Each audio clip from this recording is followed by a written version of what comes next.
Hello, everyone. This is Conversations with Rob for another episode. Here, like, subscribe, and share these videos. We want to make sure that we get these people that are doing impressive things, not just in the state of Florida or the states of Rhode Island or New England, but all over the country. And this is a special person that I found out through researching a lot of progressive candidates online. Russ Cirincione. He's from New Jersey. He's going to be talking about why he's running for Congress against establishment Democrat. And I think and I hope that this establishment Democrat is really scared. We saw what AOC did to Joe Crowley, and we got a lot of good candidates that are progressive Democrats running. So, Russ, thanks so much for coming on the program. I greatly appreciate it. My pleasure, Rob. Yeah, I'm happy to be here, so thanks. All right, Russ. So let's talk about you're a Seton Hall Pirate, so go Pirates. Even though I'm a Providence College guy, same conference as the Big East, so The Big we're East, rivals. yeah. Yeah, Big East is the best conference for basketball, that's for sure. So, but we'll move on and talk about why you running for Congress and how did you get into politics in general? So I'm running for a lot of reasons, primarily because my son is 2.5 years old and my family is the most important part of my life. So to me, the climate crisis is the greatest threat to my son. And the best thing that I can do for him right now is to make sure that he has a habitable planet to be on. Because, the UN science report has come out and said basically if we don't clean up our act within the next 10 years, we are going to be facing environmental destruction on a wide scale. And I'm talking about mass migrations of millions, maybe even billions of people, wars fought for water and food, mass extinctions, which we're already seeing happening worldwide. And the key is to go 100% renewable energy by 2030.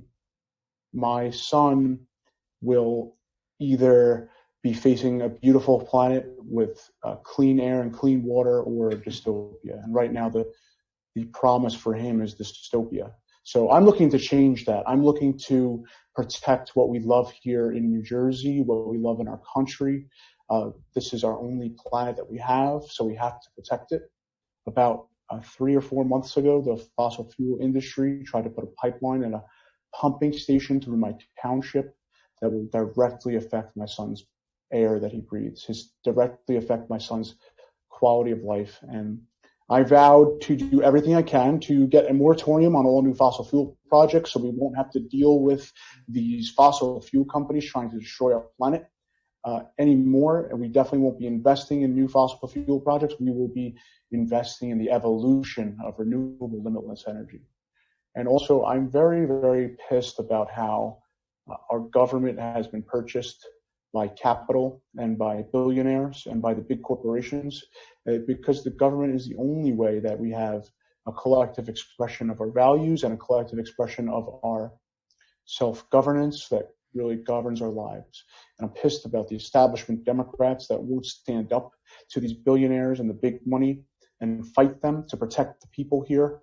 So I've decided to take no corporate cash so I can stay loyal to the people. And I guess the second part of the question, how did I get involved in politics? Well, I'm an attorney for housing justice for New York State government, and I'm a litigation attorney. Primarily, I enforce and protect the laws known as rent stabilization laws. But I think we need something more than just rent stabilization. We need something like federal investments in our housing stock here. We need to guarantee housing as a right. And for a long time, I'm not a policymaker there. I am a guy down in the trenches that is ready to go into court and stand up to big money. And after experiencing, being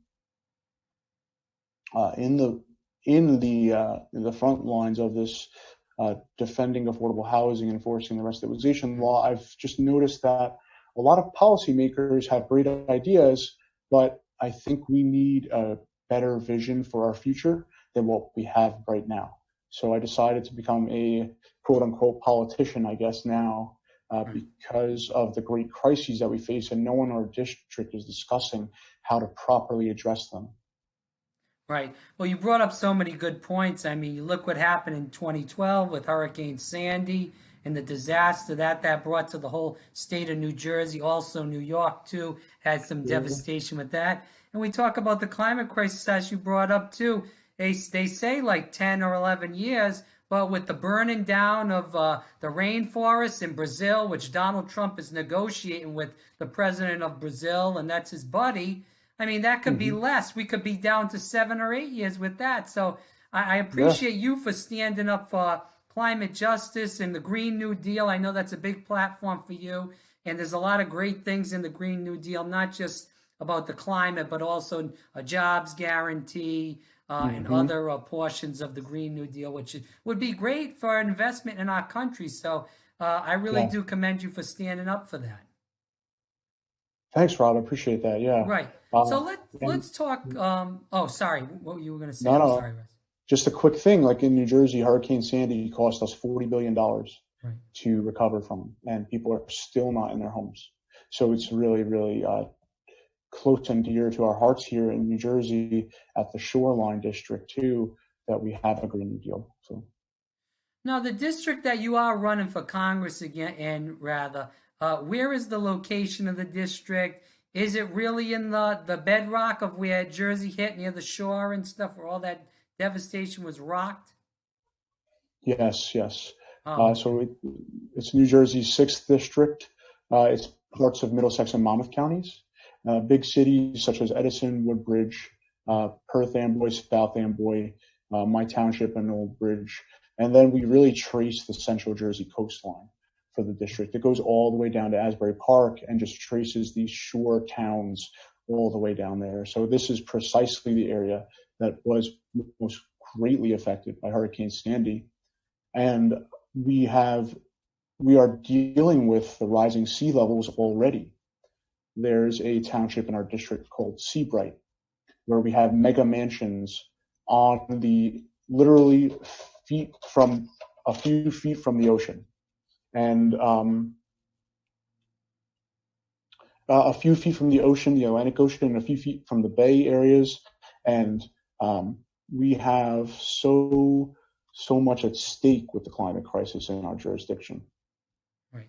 Now, if you could just extend a little bit, I know you talked about the pipeline that was going through your township. What happened with that pipeline? Did it get defeated? Is it right in a stall? Because as you said, it not only will affect the air that your son, you, and your family breathe, and the rest of the people in the township, but also the drinking water. We've seen that in New Jersey also, in Newark. They have the big water crisis in Newark with all the issues with that. We've seen in Flint also. And this is all over the country where we're having water issues because of these pipelines, because of, governors and state senators, congressmen, just as you said, taking corporate money, going with the cheap stuff as they did in Flint and in New York and in Newark, New Jersey. They're not doing anything for the people. They don't even want to, give out bottled water now. There's the charities are doing that as they did in Flint. So what's the story with the pipeline that you just talked about? So we're actually pretty fortunate in New Jersey to have a rather progressive governor now, Governor Murphy. Right. And he did veto the pipeline. Oh, wow. So, okay. But the only reason I think the only reason that we won really was because of grassroots organizing. We had several different environmental protection groups here organizing protests, organizing phone calls to the governor, and just we really made sure that the governor knew that the people here are going to hold our representation accountable to the promises that they made when they were going into office. Governor Murphy has been progressive and pro-environmental, one of the most pro-environmental governors in the country. However, there are still things we have to do better. We have to put a moratorium on the fossil fuel projects here. So we organized, we protested, we showed up, and at the very last moment, Governor Murphy vetoed the pipeline because it's a pipeline that goes through different states. And when that happens, the governors have the right through the federal laws to veto a pipeline. Unfortunately, about a week after it was vetoed, the same company applied for the same pipeline to go through the district again. So they've reapplied, and they'll continue to apply until the laws are on the books that say there's moratoriums on fossil fuel projects, which unfortunately is not the case right now. And actually, we have a lot of great grassroots organizing. This is a group that I'm involved with, Food and Water Watch. I've been I've been canvassing all different areas across the state with them. One thing we just passed, 100% renewable energy in Piscataway, New Jersey. It's one of the first in our state. New Brunswick has done it, neighboring New Brunswick, and now Piscataway. The people on a referendum, a vote in just a few days ago, November 5th, passed a resolution to go 100% renewable energy in Piscataway. So it's exciting because people here care about it, and the measure passed overwhelmingly positive. Overwhelmingly. Piscataway, isn't that where Rutgers is? Yes. There are parts of Rutgers are in Piscataway, and it's next to New Brunswick. Yeah. Right, thought so. So let's talk about, we talked about you running on the Green New Deal and other progressive issues. What other progressive issues, when you go out and talk to constituents, are they concerned about, and that you are talking to them about what you're running on? So people who own a house are very concerned about property taxes in New Jersey. Mm-hmm. And there are two of the biggest components of a property tax bill.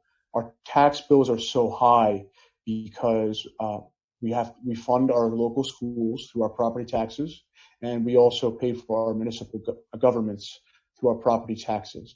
And 60% of the people in our district own their home.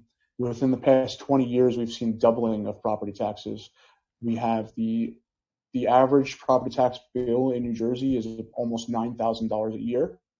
And so we're proposing to, instead of funding our local schools through property taxes, we want to make federal investments in our education budget so that the school system here and across the country is not affected by the wealth of a neighborhood.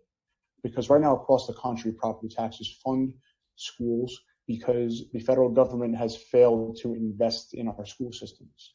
And what that does is, we're in an area where there's rich people and also high property values, they have the best schools. Where there's low income neighborhoods and low property values, their schools suffer because they're not getting as much funding. So what we want to do is federally fund education and all of our schools from the federal government. That's another thing. In New Jersey, we pay the 5th highest premiums for our health insurance in the country. And it's so high that the average expense, including employer contributions, including employee contributions, including deductibles annually, is about $17,500 a year. And that is a ridiculously high price. So we're talking about Medicare for all, single payer to lower costs and to cover everything and to cut those deductibles out. Really, we're talking about middle class tax cuts, working class tax cuts. That's what we're fighting for here. True tax cuts by making the proper investments from the federal level. Well, the Trump tax scam really screwed New Jerseyans, New Yorkers, Massachusetts people, Rhode Island, all the people in the Northeast in the Democratic areas that are paying those type of taxes like you just spoke about, as far as property taxes and stuff for schools. And the Trump tax scam, all 83% to the top and nothing to the bottom. So that really did hurt a lot of people in New Jersey. Agreed? Yeah. Oh, absolutely. Yeah. We lost, the SALT deduction, they call it, the state and local tax deduction. Right. And that's affected a lot of people because our taxes are almost $10K alone. And to cap it at that means we're double paying on our local taxes, right? That's what really has affected us severely. So we're going to undo that. And we're also going to have a more progressive fair tax system, right? Because right now we just found out that the top 400 wealthiest people in the country, the multi-billionaires in our country, pay a lower percentage of their income than all working class Americans. Yeah. So we're, yeah. No, and they hide it. They go, when Mitt Romney ran against Obama, they hide it. They find the offshore accounts and they store all their money there so they don't have to pay taxes on it. So that's the way it is. It's really sad because people like us, we can't do that. We don't have the offshore accounts. We don't know how to manipulate the tax system. You don't have 25 million people, helping you out with your taxes and say, hey, you save money here, puts this money here. So it's really sad. But I want to talk about you're running against Frank Pallone Jr. And from what I've read about this guy, gets a lot of money from the energy companies. He's against Medicare for all. He's been in power for so many years, like what is it, over 10, 20 years he's been in power for. I mean, you can correct me if I'm wrong, but been in there for quite a while, and he's just a same establishment Democrat in a Democratic district, and it seems like nobody strong really has challenged him until somebody like you comes around and it's starting to hopefully put the nail in the coffin and get somebody that's not a progressive out of Congress. Right, yeah. So when I was 2 years old, that was the first time that he was elected into Congress, and we're 30 years later, and we've seen really the effects of leadership that has failed us. We've seen that, we have multiple crises right now, and whoever was in Congress for that long is at least partially responsible for the state of affairs we're in now. So really our election, our primary, is one of the most important elections in the entire country. And I'll explain why. Frank Pallone has been in office for so long. He chairs the Energy and Commerce Committee, and the Energy and Commerce Committee has jurisdiction or control over 60% of all legislation that goes through the House. And one of the procedural rules of the House of Representatives is anyone can introduce a great bill onto the floor of the House. When that's done, it's assigned to a specific committee that has jurisdiction over it. So things like the Green New Deal, Medicare for all, free public college, 100% renewable energy, all of bills that regarding that go into his committee. And as a chairman, the chairman of the board has the control over what subcommittee reviews it, when it goes, when it's released for a vote to the Speaker of the House. And he has so much power over our progressive policies that we want. And the reality is, over the course of his career, he has taken millions of dollars from the biggest corporations in our nation. He's one of the top 3 recipients of money from Verizon, Sprint, AT&T, the telecoms companies that are against internet freedom and have attacked internet freedom. He's also taken, last cycle alone, 40% of all the money he raised came from the pharmaceutical and insurance lobbies, so over $1 million. He's taken close to $1 million of fossil fuel money over the course of his career. And someone who takes that money, I just do not trust them to fight for a better future for my son, my family, and the people here. Well, they're sold out. They sell out to the corporate elites. That's what they do, as you just stated. So you've been canvassing and you've been working with tons of progressive groups and, canvassing around the area. How's the reception been to the campaign? Have you had a lot of good reception? Has it been hard to get the word out? How has it been so far as the election, it's rolling on? So when we canvass, nearly everyone is on board with our campaign almost immediately. Wow. And that's because we're talking about the things that people care about. Right. We're talking about real solutions to our problems today. I really enjoy meeting people here because we have so many things that we have to do to improve our lives. And talking about the solutions is so exciting because it gives us optimism for a bright future. And we've been reaching out to progressive groups, grassroots. We've been organizing here, and we are really bringing the greatest challenge to the establishment that they've seen in over 30 years. So they have not yet responded, but I have seen some things like I've been denied free access to NGP van, which every single Democrat in the state, when they start running for office, they're given free access to, and all the tools that are there. They've denied me free access, so I have to pay for the software. But I mean, overall, I think a lot of people are appreciative of a primary challenge, because this is what democracy is. We're supposed to have the best person representing us, a person with the best solutions and ideas and experience. So that's why I think a lot of people are joining our team. So, Russ, let me ask you this: has the Pallone campaign been in contact about? And I'm sure the answer is going to be no, but have they been in contact with you about any kind of forums, debates, anything coming up that they would Well, participate with you? our election is 6.5 months away, so it's a little. I guess it's a little early, but we are. What I'm seeing is we've actually already pulled him to the left a little bit. He was against impeachment for a very long time. Finally, the thing that tipped his hand was the whistleblower complaint. And I've actually seen a lot more attempts to communicate with the people in his district. So like he's been sending out mailers and emails way more often than last year alone. So they're definitely feeling the pressure a little bit, but that's a good thing, because we need true representation that listens to the people.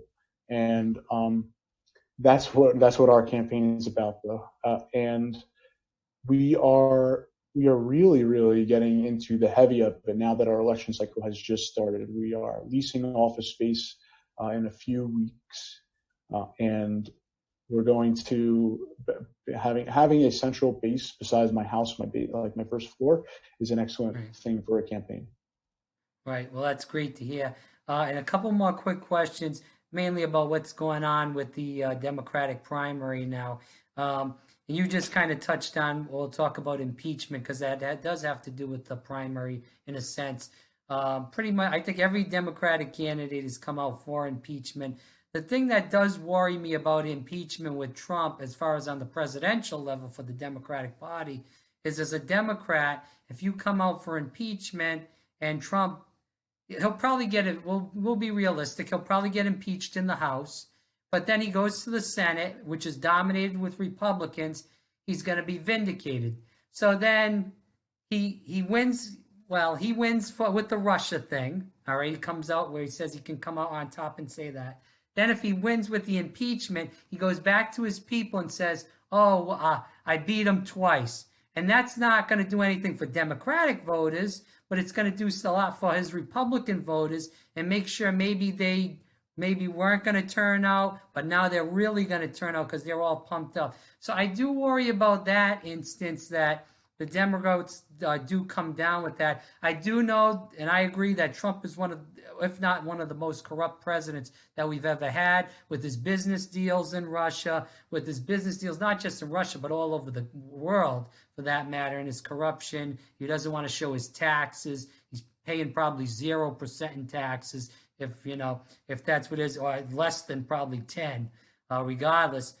So that's what I would. Do you worry about that too, as being a person running and worry and hoping for a Democratic president that's a progressive? Is that if you go too much into the impeachment realm, that and it backfires, it may actually hurt the party and hurt other people down ballot, such as yourself or people running for the Senate and even the presidential candidate? So no, I'm not worried. There's actually one thing that I am worried about. I am worried about the impeachment proceedings being narrowly tailored to only discuss the Ukraine issue. True. The Ukraine issue was a criminal act. There's no doubt about it.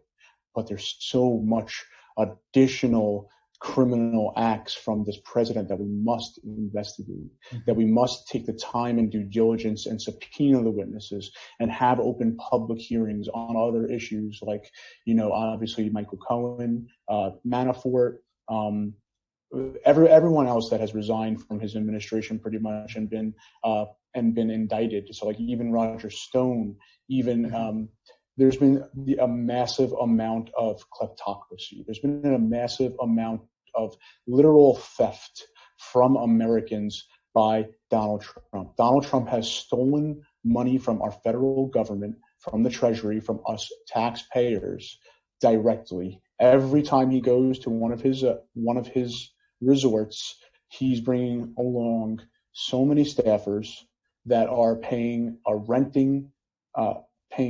to his hotels, paying rent for golf cart fees to follow him around, and his businesses are directly profiting. We need to investigate and know fully, and have the American people fully aware of that amount of self-dealing. In fact, that is probably the strongest constitutional case for impeachment. Right. Because James Madison actually specifically, I think it was Madison, or specifically addressed something like this, when the president would put his own interests above the interests of the country, and he's done that repeatedly. If we narrow the investigation and focus on the Ukrainian issue, that's just not informing the American public. And in that case, that leaves the Republicans to have we won on this issue, right? And that's where my fear is. But otherwise, we have to hold our leaders accountable, of all parties, no matter who they are. We owe a duty to the Constitution and its principles alone, no particular leader. And a full investigation of the emoluments, violations, self-dealing would put the Senate Republicans on record that they're okay with a for-profit presidency, that they're okay with extraction from the federal treasury and American taxpayers. That would be a supremely strong case. And also, I am more worried about attracting more independent voters to the Democratic Party. We have to attract more independent voters to the Democratic Party, because these voters actually represent the largest voting bloc, the non-voters. Right. If none of the above was a choice on the 2016 election, none of the above would have won, because 40% of Americans just didn't participate. Right. So, but the independents, they're independent because they do not want to assign to a particular party. They want to go their own route. And independents, I think, are most concerned about the impeachment proceedings being fair and proper. So the Democrats can win independence by having full impeachment proceedings.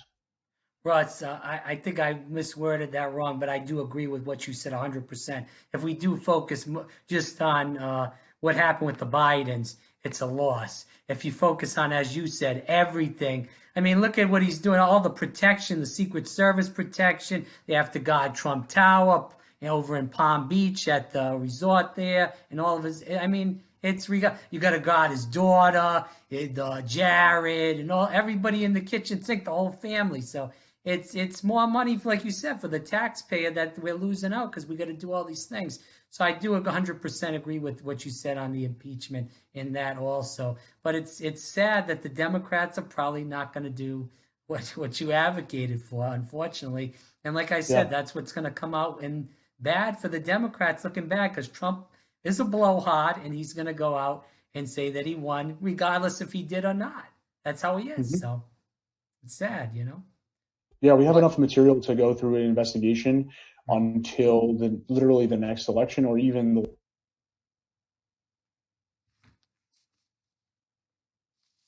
investigation would probably go on if we had a full investigation. It's also a failing prosecutor strategy to narrow your case against the defendant. It's always smarter to encompass a broad range of topics that you can pin somebody on. Right. Well, as a lawyer, you know all this stuff, so so maybe they should throw you in Congress as a lawyer too, to take down Trump. I'd be all for that. So 2 more questions. We just had 2 more billionaires. Well, 1 billionaire. Well, 2, I guess. Tom Steyer, Michael Bloomberg. Now Deval Patrick's looking at running, former governor of Massachusetts. I mean, it seems like to me, and you can see it, tell me if you agree with this or not, that the progressive candidates such as Bernie Sanders and Elizabeth Warren, the Democratic Party is trying to do everything they can to try to defer votes to other people instead of them. Now, it's funny because me being a supporter of that group, I would never vote for Michael Blumenberg. I would never vote for Deval Patrick, who was in Bain Capital, which was with Mitt Romney. So I don't know who they think they're deferring. The only person they're getting rid of votes for is Joe Biden. And if Hillary Clinton ever jumps, said God forbid, they would get rid of votes for her too. So what do you think about this Democratic primary group? You're a progressive, as am I. What do you think about this group running? Do you support anybody, or are you kind of just waiting on things? And in general, what do you think about the group? So in terms of presidential candidates, I endorse Bernie Sanders for president. That's my personal decision, Same. and nobody else should be affected by it, and they should do their own judgment. So Bernie Sanders, to me, for 40 years, he's been fighting for my family. He's been fighting for me. He's been fighting for my parents, my grandparents. He's been fighting for so long that it's about damn time that every single one of us shows up and fights for him in this next election. We have to be supporting and canvassing everybody for Bernie, and that's part of our campaign's mission. So in terms of seeing the billionaires throw their proverbial hat into the ring is actually quite honestly a joke to me, because it has to be a joke, because the popular sentiment right now for the American public is that billionaires have too much control over our elections. Billionaires have too much power in our government. They have bought the halls of Congress. They have thousands of lobbyists circulating in the House of Representatives for their purposes. The last thing we need is another billionaire who does not understand the struggle of working Americans on a day-to-day basis. Billionaires live in an entire different planet from what we know. Billionaires, literally, their refrigerators are always fully stocked with food. The rolls of toilet paper are always changed in their bathrooms.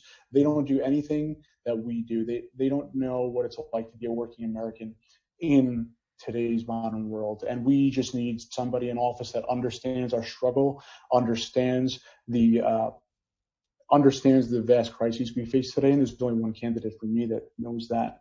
That's been setting the stage, that's been talking about single-payer healthcare since the 70s, that's been talking about equal rights for LGBTQ plus people since the early 80s, that's been fighting for an anti-intervention policy overseas since forever, that's voted against every bad budget deal, every bad trade deal that's decimated the working class here, and that's Bernie Sanders. He is the number one candidate, and he has to be president because he's the only person that's promising to transformationally change this country by leading a political revolution of the people. And he's the only guy that I trust to do it. And he's getting the most money because he's raising it as a UR of small dollar donations. He's the leader.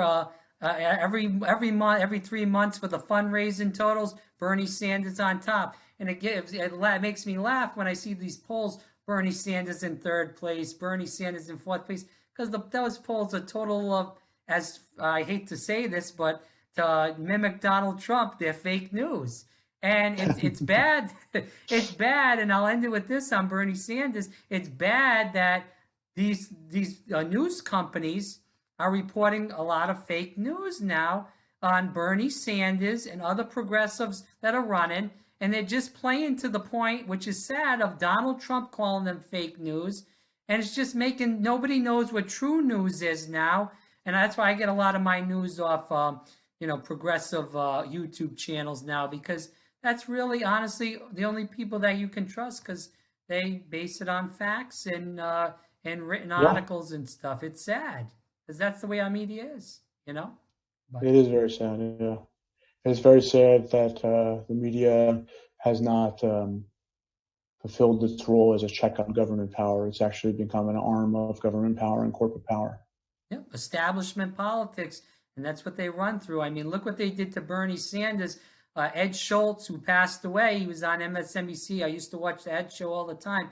When Bernie came out in 2015, said he was going to run, Ed was down in Vermont going to do a special, and the chairman of MSNBC said, "You're not going on the air if we're going to do that special on Bernie Sanders," because they didn't want to give him any media coverage, and he was in cahoots with the Hillary campaign. So, I mean, that's what it is. It's fake news now, because you can't have corporate conglomerates in with candidates. It's crazy, but that's the way it is.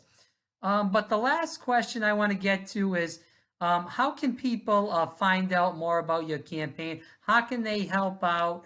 Not just donations. Obviously, you definitely need those donations, but texting people in the area, in the district. Also, maybe if they live there, helping out with phone calls, or you can do phone calls from anywhere in the world anyway. Yeah. So we're in the process of setting up our phone banking software. So we should have it by December, I think. So you can go. Everyone should go to our website. It's russforus2020.com. RUSSFORUS2020.com. You can sign up to be a volunteer there. Sign up for phone banking, and once we have the platform ready to go, we're going to be calling everybody in New Jersey. We have to make like 200,000 phone calls. So we can do that I think in 6 months with some of our Bernie volunteers. So yeah, so that's pretty much it. We could definitely use a couple of donations. Our average donation is about like $30, and we've had 400 people chip in so far across the country. So we're really thankful for that. And everyone who donates actually will be added to a plaque when I'm in office. I will create a plaque made of bronze with a list of names of the people that have donated to our campaign, and it will remain in my office for my entire career, which I hope to be a long one. Right, that's awesome, because that shows really that you're with the people that put you in office. So I think that's great. So Russell, I appreciate you coming on. Thank you for taking the time. Definitely Bernie supporters. We know there's a lot that listen to these podcasts. So get out there, donate, get a hold of Russ. Make sure you spread this video around. We need to get people like Russ in power, because as we talked about throughout the interview, there's just too much corporate power. And then as his opponent, Frank Pallone, being bought off by all these energy companies, the drug companies, and we can't have these people because they'll never pass Medicare for all. They'll never pass a Green New Deal because they're bought out. They're sellouts to the corporations. We can't have people like that. Just regular working folk like yourself and me and other people all over the country. So I appreciate it, Russ. Thanks so much. You're welcome, Rob. Thank you for having me, and talk to you soon. Yeah, we'll definitely talk soon. I appreciate it. Okay. All right, bye, Russ.